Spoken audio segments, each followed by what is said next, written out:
Ladies and gentlemen, at this time, the National Broadcasting Company brings you the latest news at home and overseas. Now, here are reports by our staff correspondents in 3 key capitals of Europe, from Berlin, Bern, Switzerland, and London. Now, first to the German capital, where Alex Dreier is ready to report. Hello, NBC. This is Alex Dreier in Berlin. The German High Command this afternoon broke its silence of the past few days on land operations in the East and stated where the new German offensive has been developing. According to the High Command, a tremendous battle has taken place in the area north of the Sea of Azov. It's the first time that the High Command has referred to land operations in this sector of the front. The official communiqué says that German troops, working together with their allies, are pursuing the beaten enemy. The High Command adds that during the deep drive by motorized and panzer units into the lines of the retreating enemy, the staff of the 9th Russian Army was taken prisoner. But according to the communiqué, the Army's commander had already fled. Along the other areas of the front, the High Command reports that operations are proceeding according to plan. Another night attempt of the Soviet to land forces on the coast west of Leningrad was repulsed, according to the communiqué. A majority of the transports were sunk, and the enemy units which managed to land are said to have been completely destroyed.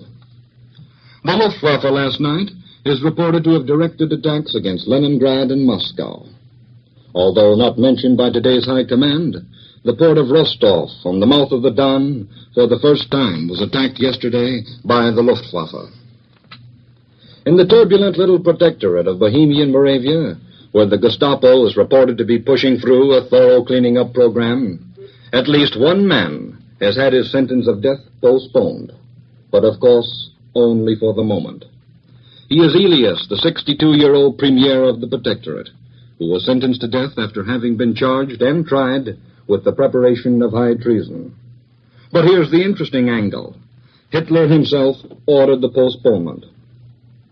According to officials in the propaganda ministry here this morning, the Germans intend to use Elias as a witness in the trial of other Czechs also accused of having indulged in treasonable activities.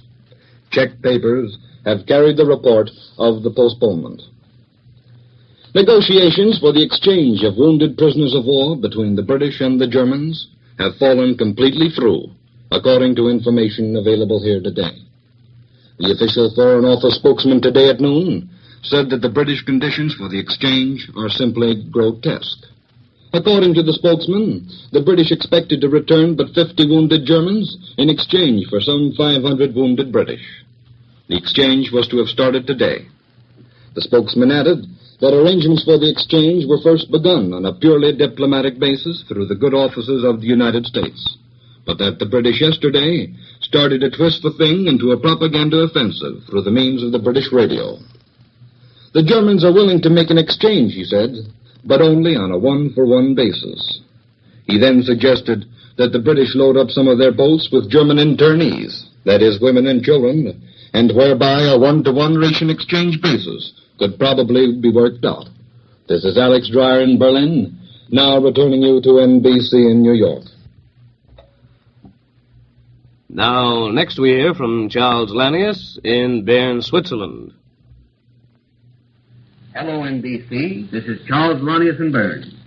Reports reaching here this morning indicate that one of the bloodiest battles of the war is being fought in the area before the Russian industrial city of Charkov.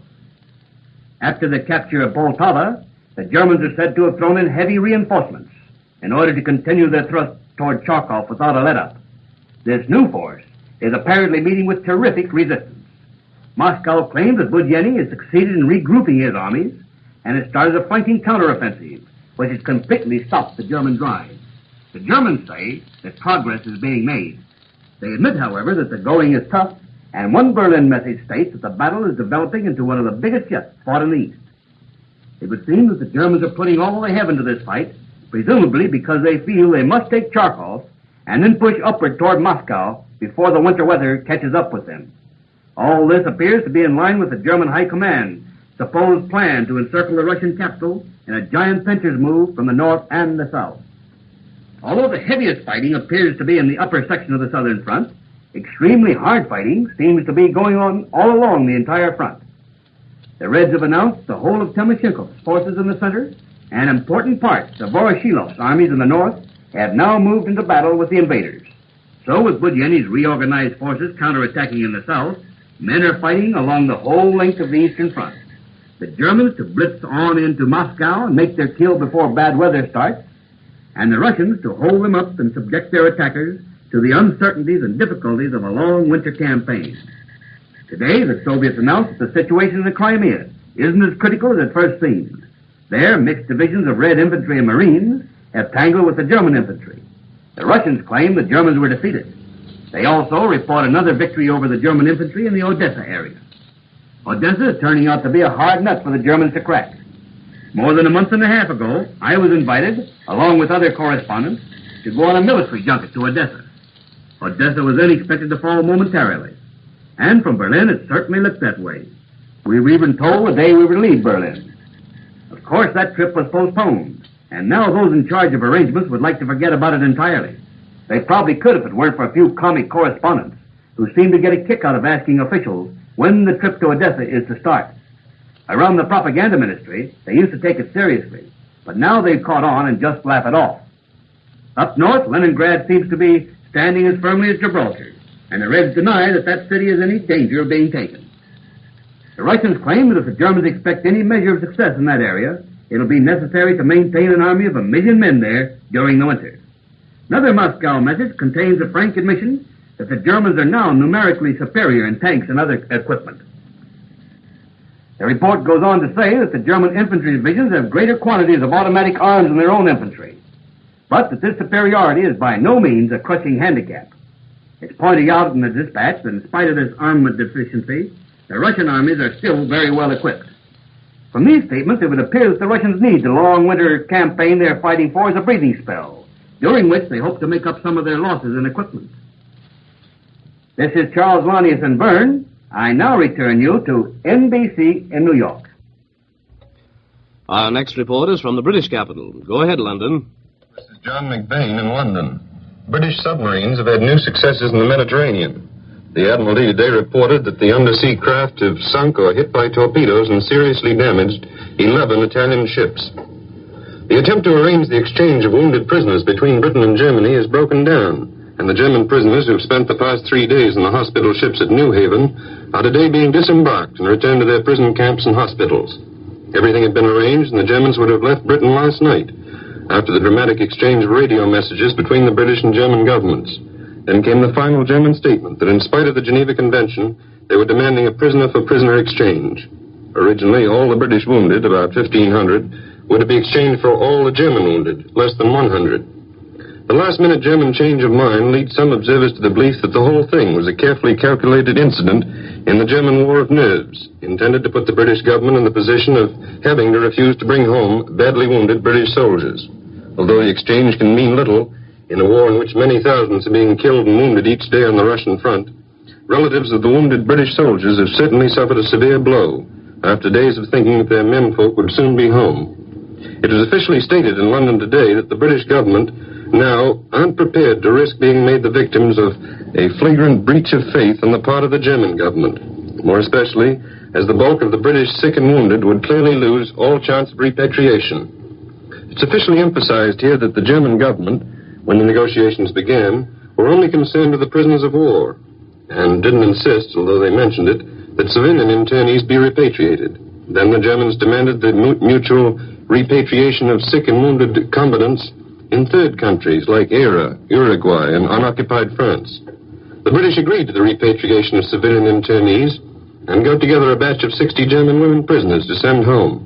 The British also agreed to the business of swapping prisoners from third countries. But the last-minute German upset of the arrangements affecting the original exchange of wounded prisoners, who, according to the Geneva Convention, were to be sent back without regard to rank or numbers, seems to have ended the negotiations. It was announced today that Mr. Epley, the Vice Premier, is going to America as representative of the British government at the conference of the International Labor Office. The Air Ministry today publishes a booklet giving the most complete and readable story of the Bomber Command yet available. Bomber Command traces the history of the British bomber force from 2 o'clock on September 3rd, 1939, when a Blenheim began photographing units of the German Navy on their way out of Wilhelmshaven, until just the other day. It tells about the flying qualities of bomber pilots and says that as far back as the spring of 1939, the French General Staff was told details of British bomber strength and possible use of bombers was discussed. The French wanted the bombers to be used as a sort of long-range artillery against railroads and aerodromes, but the British pointed out that with the strength at their disposal, this would be ineffective. The French Air Force did no day bombing at all because they had less than 40 day bombers in their whole force. When the German attack began, General Gamelin refused to allow the British to bomb troop concentrations in Germany on the ground that civilians might be killed or injured. This policy limited the British bombing for 24 hours to German columns on the march, a difficult and unsuitable target for the heavy British bombers. On May 10th, the British advanced air striking force had 135 serviceable bombers in France. In 5 days, they lost 75 of this number. The blitzkrieg from May 10th to June 20th cost the whole British Bomber Command just 40% of its first-line strength. Bomber Command, for the first time, officially confirms the well-known report that on June 10th, when British bombers based near Marseilles were to start the first raid on Italy, the French authorities ran military trucks out over the aerodrome to keep the British planes from taking off. This is John McVane in London, returning you to the National Broadcasting Company in New York. And that's the latest news on the war. Now, Earl Godwin brings us word on developments at home, speaking from the newsroom in Washington. Good morning, folks. You know, the President is home about now, and he's getting ready to receive at the White House a group of congressional leaders, mostly senators from both parties, to discuss the ways and means connected with taking some of the wraps off of the Neutrality Act, amending it or repealing it or whatever can be done. And just about the time this government is getting ready to place anti-aircraft and anti-submarine guns on the decks of American ships sailing the lease-land seas with American munitions under that Panama flag, the Panama cabinet meets and says, in effect, nothing doing. There'll be no guns on any merchant ships flying the Panama flag. If you boys up there in the United States want to protect your munitions of war, as they traverse what's left of the seven seas, just use your own guns and your own flag. Thus, the little spunky outfit to the south of us rolls right over the legalistic expedient by which a great many American ships have sailed around the Neutrality Act. Of course, so far, the Nazis haven't hesitated to haul off and just let her go when one of those raider commanders squinted through his periscope and saw an American ship with a Panama flag. The President the other day mentioned the fact that they were thinking about putting defensive guns on the decks of these American-owned ships under Panama registry, and there wasn't any question about it except where they're going to get the guns and so forth and so on. But this Act of Panama, which might have been inspired, may hurry up the arming of American ships under the American flag. The President will go into conference today on that and other subjects. And from where I'm sitting, this conference appears to be a discussion of ways and means, practical ways and means, legislative means, as to what can be rammed through Congress and what cannot. Sam Rayburn, Speaker of the House, who knows the House like a good housewife knows her own domain, is prophesying that the vast noise over the religious freedom issue will not deter the passage of the two important money and credit bills before that body. One is the second installment on the Lend-Lease program, 6 more American billions for embattled Britain. The other is the measure to recharge the batteries of the Reconstruction Finance Corporation, which have run out of credit. And the Congress is restoring this power and will probably hear someone denounce Russia in the debate, because Russia is going to be aided through RFC. Surely there will be a tremendous outburst when the Lend-Lease bill comes up, but not an outburst that will stop the bill. The anti-Russian sentiment in the House has been strengthened by the religious freedom furor. Many opponents of the administration's policy do not believe there is any religious freedom whatsoever in the Soviet Republic, and that's all from Washington at this time. And that's the latest news we've heard this morning from John McVane in London, Charles Lanius in Bern, Alex Dreier in Berlin, and Earl Godwin in Washington. This is the National Broadcasting Company.